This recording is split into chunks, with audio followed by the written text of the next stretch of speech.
এখন বর্ষা মৌসুম, সাপ থেকে সবাই সাবধান। অবশ্যই নিরাপদভাবে মাঠে যাবেন, সাপ থেকে দূরে থাকবেন। বিসমিল্লাহির রহমান রাহিম। জন্ম যার আছে মৃত্যু তার হবে, এটাই বাস্তবতা।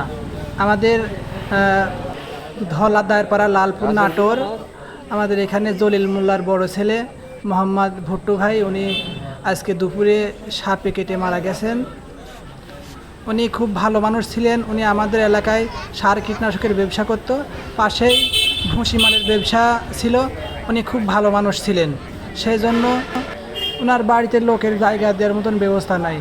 দেখেন, গ্রামে বসবাস করার একটাই কারণ, মানুষের যে কোনো ধরনের সমস্যা হলে, যে কোনো আপদ বিপদে মানুষ অবশ্যই পাশে দাঁড়ায়। মারা গেছে মনে হচ্ছে বাড়ির পাশে অন্য অন্য এলাকার মানুষ স্রোতের মতো বাড়ির দিকে আসছে সবাই দেখার জন্য।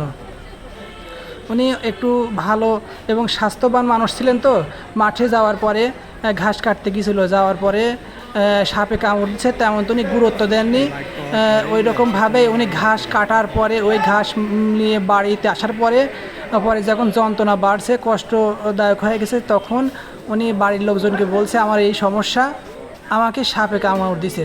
পরে ওনাকে নিয়ে স্বাস্থ্যকেন্দ্রের দিকে যাওয়ার দিকে রাস্তার মাঝে আমাদের লালপুর যে স্বাস্থ্য কমপ্লেক্স আছে, ওইখানে যাওয়ার মাঝখানে রাস্তার মাঝে উনি মারা গেছেন। পরে স্বাস্থ্য কমপ্লেক্সে যাওয়ার পরে ডাক্তাররা ওনাকে মৃত ঘোষণা করেন।